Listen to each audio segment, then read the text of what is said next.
नमस्कार, बिहार मिथिला न्यूज़ में आपका स्वागत है। मैं मनोज। लगातार दरभंगा में हम अभिभावकों के हित में जो फैसला होता है, हम चाहे कई स्कूल हैं जो हमसे इसलिए भी नाराज हो जाते हैं क्योंकि हमने कई महत्वपूर्ण सवाल जो अभिभावकों के ये पूछा है। हमने दरभंगा के कई बड़े स्कूल ऐसे हैं जिनमें शिक्षकों की कमी है। हम बार बार ऐसे स्कूलों को कहते हैं कि आप अपना स्कूल का जब प्रत्येक वर्ष का निकालते हैं, आप उसमें बता दीजिए कौन कौन टीचर आपके हैं। आप हर 2 महीना पर टीचर बदलते थे। बड़े स्कूलों का हालात ये है। लेकिन जो मध्यम स्कूल हैं, जिन्होंने अपने स्कूल को मेंटेन करने के लिए, अपने बच्चों को एनसीईआरटी लेवल पर तैयारी कराने के लिए, और खासकर हम बता दें दार्जिलिंग पब्लिक स्कूल में अभी हम हैं, आज यहाँ के जो डायरेक्टर हैं बिल्टू सनी जी, उनसे भी हम पूछेंगे। सवाल सिर्फ यह है कि बच्चों के कैरियर और भविष्य जिस पर पूरा देश निर्भर करता है, राज्य निर्भर करता है और आपका जिला, ऐसे में कई स्कूल ऐसे जो अपने लापरवाही की वजह से अभिभावकों को भी धकेल देते, बाद में उन्हें एहसास होता है। और 30% बच्चे हर वर्ष स्कूल बदलते क्यों, इन कारणों से पूछेंगे। लेकिन बता दें, दार्जिलिंग पब्लिक स्कूल का नाम दार्जिलिंग पब्लिक इसलिए रखा गया है कि यहाँ दार्जिलिंग से जो योग्य अनुभवी शिक्षक होते हैं उसको यहाँ लाते हैं और इंग्लिश जो एक एनवायरनमेंट होता है वो देने का प्रयास करते हैं।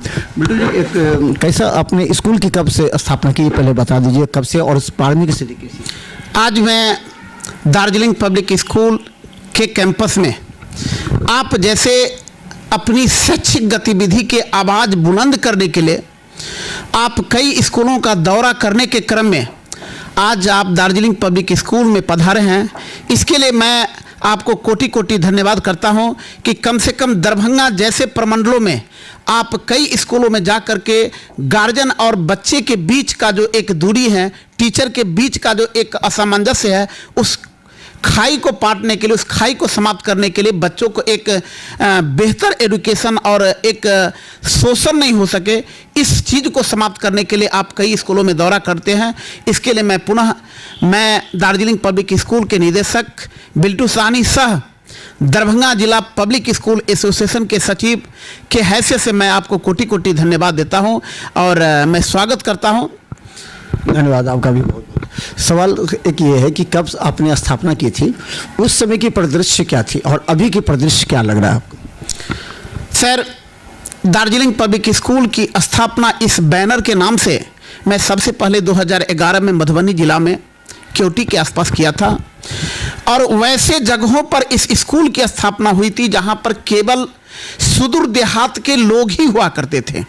जिस समय में 2011 में दार्जिलिंग पब्लिक स्कूल की स्थापना हुई थी, वहां के लोग कह रहे थे कि इतने बड़े बैनर कैसे हम इस बैनर को आगे बढ़ाएंगे, और बड़े बड़े बैनर जिसका मैं नाम नहीं लूँगा, उस बैनर को समाप्त करने के लिए कई तरह की कुचक्र चाला करते थे। लेकिन मुझे अपने पर भरोसा था। मैंने अपनी अच्छी शिक्षा के बदौलत उस स्कूल को मात्र 4 साल के अंदर ही मधुबनी और दरभंगा इस डिस्ट्रिक्ट में एक स्थान दिलाया और आज के डेट में उस ब्रांच पर 1200 बच्चे हैं। लेकिन वहीं दरभंगा जैसे शहरों में दार्जिलिंग पब्लिक स्कूल की आवश्यकता थी, और क्यों आवश्यकता थी मैं भी तुरंत आपसे चर्चा करूंगा।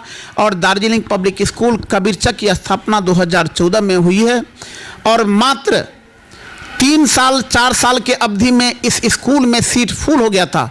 संजोग है कि हमारी आपदा के कारण बच्चे हमारे इस कोरोना महामारी के चलते उस समय में 200 बच्चे निश्चित रूप में ड्रॉप आउट हुए थे, जिस किसी भी कारणवश हो, आर्थिक कमी के कारण हो या कहीं अन्यत्र चले जाते होंगे। लेकिन आज के डेट में 2023 जो बीता है, उस समय में मेरे पास पूर्वत स्टूडेंट की संख्या है और सबसे ज़्यादा दार्जिलिंग पब्लिक स्कूल पर जो 2-3 बिंदु लेकर के भरोसा है मनोज बाबू, मैं उस पर आपको प्रदर्शित करना चाहता हूं कि दरभंगा जिला का यह पहला पब्लिक स्कूल है जो 100% एनसीईआरटी की बुक्स ही चलाते हैं। इसमें कोई कंप्रोमाइज नहीं। चूँकि बहुत सारे स्कूल लिखते हैं कि मैं दार्जिलिंग पब्लिक स्कूल तो अपने एनसीईआरटी बुक चलाते हैं, लेकिन मेरे यहाँ नहीं उपलब्ध कर पाते हैं। लेकिन यह स्कूल के मैनेजमेंट की समस्या है चूंकि जब गवर्नमेंट ओपन पूरे भारतवर्ष में एनसीईआरटी की बुक्स छापती है और उपलब्ध करवाती है, तो आप अपने स्कूल में बच्चे को क्यों नहीं उपलब्ध करवा देंगे? एनसीईआरटी बेस होता है कई भी प्रतियोगी परीक्षाओं के लिए भी। जी, चूंकि एनसीईआरटी के जो राइटर होते हैं निश्चित रूप में राष्ट्रपति अवार्डेड राइटर होते हैं। गार्जियन को आर्थिक शोषण का सामना नहीं करना पड़ता है। आज प्राइवेट स्कूल की बुक्स की किताब 400 रुपया दाम है, एनसीईआरटी बुक्स की दाम 65 रुपया है। निश्चित रूप में यह गार्जियन के हित में और बच्चों के हित में बेहतर होगा। सेकंड, पहला स्कूल है जो साल में किसी भी तरह का री एडमिशन चार्ज नहीं लेते हैं। एक बार बच्चा नर्सरी में एडमिशन करवावे या 2 में करवावे या 1 में करवावे, बच्चे का जब तक मैट्रिक नहीं होगा तब तक कोई री एडमिशन चार्ज नहीं लगेंगे।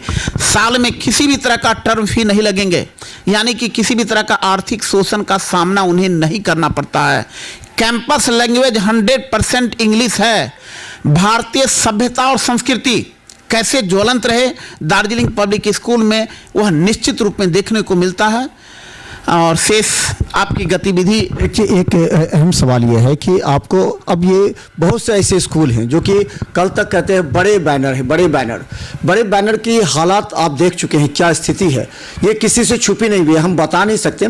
लेकिन उसके जो निर्देशक और प्रिंसिपल हैं वो कहीं ना कहीं कमज़ोर पड़ते जा रहे हैं, जिस वजह से मध्यम वर्गीय स्कूल हैं जो अभिभावकों में एक प्रोत्साहन कर रहा है अभिभावकों को, तो उसके तरफ वो ज़्यादा खींचे चले आते हैं। सवाल ये है कि शिक्षकों की गतिविधि सबसे महत्वपूर्ण है, क्योंकि बच्चे को अगर शिक्षा बेहतर नहीं होगा, गुणवत्तापूर्ण शिक्षा नहीं होगा, ऐसे में यहाँ हर स्कूल 2 महीना पर शिक्षक बदल देते हैं। कोई भी अपने जो उनका जो सिलेबस होता है उसमें जो उनका एडमिशन का जो एक सबको परफॉर्मा दे उसमें नहीं देते हैं कि साइंस कौन पढ़ाएगा, इंग्लिश कौन पढ़ाएगा, इस तरह का ये हर बदल देते हैं, जिससे बच्चों का पढ़ाई बाधित होता है। ये बच्चे कहते हैं। आपका क्या व्यवस्था है? मनोज बाबू, चूंकि आपने ऐसा गुड क्वेश्चन पूछ दिया कि यदि इस गुड क्वेश्चन का मैं ओपन रूप में यदि जवाब दे दूं, तो निश्चित रूप में दरभंगा और मधुबनी डिस्ट्रिक्ट के जो एफिलेटेड बड़े स्कूल जिस बैनर के बारे में आपने चर्चा किया है, निश्चित रूप में डायरेक्ट सामने में तो नहीं, लेकिन परोक्ष रूप में निश्चित रूप में वो हमसे जलने का काम करेंगे। लेकिन मैं वास्तविकता में कभी भी आज तक समझौता नहीं किया हूँ, और आज तक मैं गार्जियन के पास भी जो विश्वास लेकर गया हूँ उसमें मैं खरा उतरा हूँ। उसमें आपने कहा कि बड़े बैनर के पीछे हमेशा टीचर की क्राइसिस रहता है, और जो नंबर ऑफ स्टूडेंट का है वहाँ क्यों हुआ है, उसके पीछे रीजन है। जो कहावत आज भी है कि ऊंची दुकान फीकी पकवान। बड़े बड़े शोरूम होते हैं, लेकिन जो सामान उसको वहाँ पर बड़े शोरूम में 500 रुपया में मिलती है, वही सामान सेम सामान छोटे दुकानों में वह 300 रुपया में मिल जाते हैं। आज के डेट में आप देखे होंगे कि अब विंटर वैकेशन चला है, छोटे स्कूल अपने पूरी मेहनत के साथ बच्चे को पढ़ाने का काम करते हैं, लेकिन बड़े बैनर तो समझते हैं कि चलिए मेरा तो स्कूल जम गया है, कोई दिक्कत नहीं। छोटे स्कूल 2000 में एडमिशन ले लेते हैं, वहीं पर बड़े बैनर कहेंगे कि मैं 20,000 में एडमिशन लूँगा। अब रहा टीचर के नियुक्ति पर, तो मैं इस पर बहुत ज़्यादा बड़ा क्वेश्चन नहीं करना चाहूँगा, चूँकि जो CBSE का नॉर्म्स है, जो जिस टीचर का नाम आप CBSE बोर्ड में भेजते हैं उसको कम से कम परमानेंट आप रखने का काम करें। लेकिन यदि आप CBSE के परफॉर्मा के आधार पर उनके नियम के अनुसार यदि टीचर को रखते हैं, तो निश्चित रूप में उस स्कूल को बहुत ज़्यादा सैलरी का पेमेंट करना पड़ता है। लेकिन आज के भी डेट में यदि शोषण करते हैं तो बड़े स्कूल ही करते हैं। मैं जब एक बड़ा प्रेस कॉन्फ्रेंस करूंगा, मैं विचार कर रहा हूं कि दरभंगा डिस्ट्रिक्ट में जितने भी प्रेस मीडिया हो सबको को रख करके मैं अभिभावकों के हित में आप करेंगे? जी, मैं निश्चित करूंगा, क्योंकि मैं चाहता हूं कि शिक्षा भी अच्छी मिले लेकिन गार्जियन का शोषण भी नहीं हो सके। तो देखिए, सबसे बड़ी सवाल, और हम भी कई स्कूलों से सवाल पूछते हैं तो कई स्कूल परेशान, कई स्कूल तो हमें समय दे करके वो इंटरव्यू इसलिए नहीं देते कि उनका बहुत सारा राज खुल जाएगा। लेकिन आपको बता देते हैं, वैसे स्कूल के बाहर हमारे रिपोर्टर्स खड़े होकर अभिभावक एवं बच्चों से पूछते हैं कि आखिर आपके यहाँ एक बड़ा सवाल इससे जुड़ा हुआ कई स्कूलों से हमने पूछा है, जिस स्कूल के बच्चे घर पर 3 घंटा तक अगर सेल्फ स्टडी करते हैं मिनिमम, तो अभिभावक समझते हैं कि वो स्कूल मेहनत कर रहा है, उसके टीचर मेहनत कर रहे हैं, क्लास टीचर मेहनत कर रहे हैं। तो क्या लगता है कि ये प्रोसेस है जो समझने का कि हाँ कोई स्कूल मेहनत कर रहा है, अभिभावक देखे कि बच्चे घर में 3 घंटा पढ़ रहे हैं, ये कब होगा, कैसे होगा? देखिए सर, मेरे समझ से मेरा जो एक अनुभव है उसमें मेरा कहना है कि बच्चे को इतना वर्कआउट स्कूल में हो जाता है और कोई ज़रूरी नहीं कि बहुत ज़्यादा बच्चे बैठ करके गार्जियन को हम दिखला दे कि हम बैठे हुए हैं और बच्चे का स्किल डेवलपमेंट नहीं हो। तो आज के डेट में देखते होंगे कि वैकेंसी 100 रहते हैं और वहाँ पर एप्लीकेंट 1 लाख पहुँचते हैं।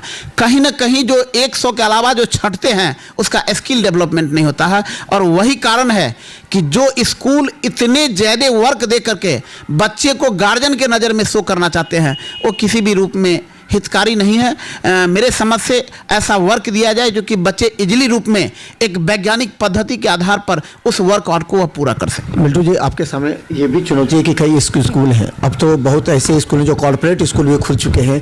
वो अपने आप को कहते हैं कॉर्पोरेट स्कूल, लेकिन टीचर रखते हैं अंदर के ही। और हम एक और खुलासा करने जा रहे हैं, कई ऐसे कॉर्पोरेट स्कूल हैं जो कहते हैं कि हमारा जो संस्थान है वो दिल्ली, बेंगलोर, चेन्नई बैंक से चलता है, लेकिन उसके संचालक दरभंगे के होते हैं और दरभंगा का जो मेंटेलिटी होता है वो वहाँ के लेवल नहीं हो सकता है। तो फिर कॉर्पोरेट किस बात का?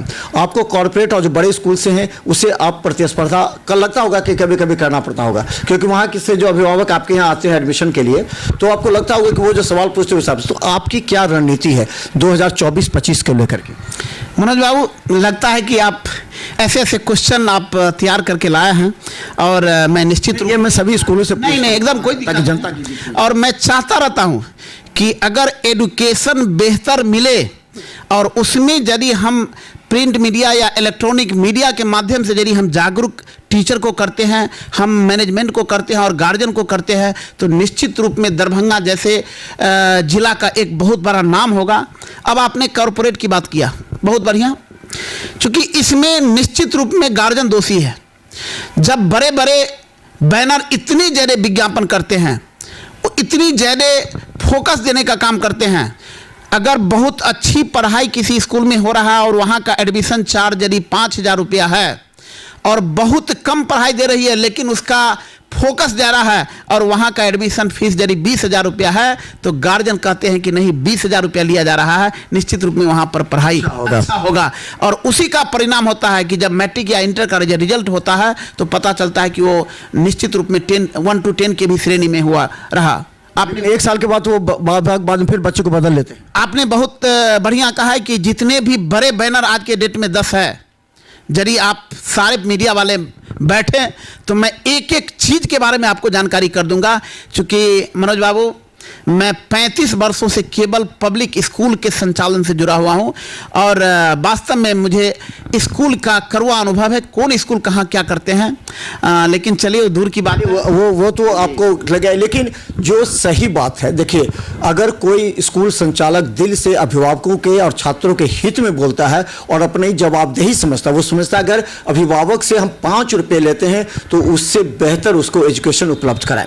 तो अंतिम सवाल कि 24-25 को लेकर के आपने क्या योजनाएं तैयार की हैं एडमिशन से लेकर के, और क्या अभिभावकों को आपने एक वादा किया है कि हम इस तरह और बेटर पिछले 23-24 की अपेक्षा और बेहतर देंगे? सर, अभी आपने जब मेरे स्कूल में इंटर किए हैं तो आप देखे होंगे कि मैं सबसे पहले भारत सरकार का जो RT रूल्स है, बहुत सारे स्कूल उसको मात्र पेपर में ही सबमिट करते रहते हैं, लेकिन मैं ओपन जनता के बीच में उसे डिस्प्ले करता हूं और जो वास्तव में उसके पात्र हैं वैसे बच्चे का मैं 25% सीटों पर एडमिशन लूँगा।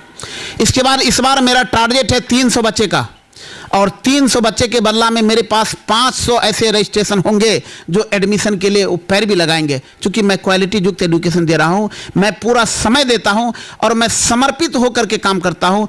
मेरी जो एजुकेशनल स्टेटस है निश्चित रूप में उसी के बदौलत इस छोटे से कस्बा में रेलवे लाइन से पूर्व लगभग में 25 विद्यालय है, लेकिन उस 25 विद्यालय में मेरे बिल्डिंग का स्थान 25वां होगा, लेकिन मैं स्टूडेंट की संख्या में और क्वालिटी की संख्या में मैं सबसे ऊंचे जगहों पर हूं। यह सिर्फ गार्जियन और बच्चे का विश्वास की बदौलत है। मैं पूरी तैयारी हूं और A ग्रेड की शिक्षा मैं दे रहा हूं और मैं इसके लिए भी समर्पित हूं।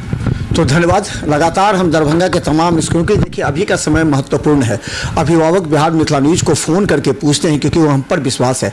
देखिए, कॉर्पोरेट भी हम ऐड देते हैं, लेकिन जो वास्तविक स्थिति है वो हम खुलकर बोलते हैं। देखिए, एक डॉक्टर ने भी कहा है सर्वे के आधार पर, जो लंबी दूरी तय करके बच्चे जाते हैं स्कूल में, वो बच्चे शारीरिक और मानसिक रूप से कमज़ोर होते हैं और उस बच्चे की पढ़ाई भी बाधित होती है क्योंकि इतने थक जाते हैं कि वो सेल्फ स्टडी नहीं कर पाते हैं। इसलिए लंबी दूरी जो स्कूल है उससे निश्चित तौर पर आप जो गाड़ी से सफ़र करते हैं, जहाँ कि 10 किलोमीटर 12 किलोमीटर की दूरी तय करते हैं, ऐसे में बच्चे प्रभावित होते हैं। तो सत्य बात यह है कि हर स्कूल अगर अपनी जवाबदेही समझेगा, बच्चों के जो बेसिक, उन्होंने कहा कि NCERT और इंग्लिश एनवायरनमेंट, क्योंकि बड़े बड़े जितने भी प्रतियोगी परीक्षा होते हैं उसमें NCERT बेसिक क्वेश्चंस पूछे जाते हैं, ऐसे में आपके बच्चे सफल होंगे। ये सबसे अहम सवाल है। बड़े बड़े स्कूल तो ऐसे जो प्रकाशन जो होते हैं उनसे कॉन्टैक्ट कर लेते हैं, 1 फ्लोर बिल्डिंग बना दीजिए, 2 फ्लोर बिल्डिंग बना दीजिए, हम आपकी किताब देंगे। ये कहीं से भी उचित नहीं है। ऐसे स्कूल संचालकों को सोचना चाहिए कि आपके अंदर भी दिल है और आपके अंदर भी एक जवाबदेही है। आप दरभंगा के नागरिक भी हैं। देखते रहिए बिहार मित्र न्यूज़, क्योंकि हम हर सवाल पूछेंगे तमाम स्कूल संचालकों से और जनता को ऊपर छोड़ते हैं कि वो निर्णय ले कहाँ अपने बच्चों का एडमिशन कराए। धन्यवाद। धन्यवाद। धन्यवाद मनोज बाबू, आपने बहुत बेशकीमती समय दिया और खास करके जो हमारा एक वास्तविक नीड है एजुकेशन, जिसके बदौलत यह संसार टिका हुआ है, उस पर आपका पहल सराहनीय रहेगा और मैं आपके साथ हूँ। धन्यवाद। मैं निदेशक बिल्टू साहनी, दार्जिलिंग पब्लिक स्कूल। धन्यवाद।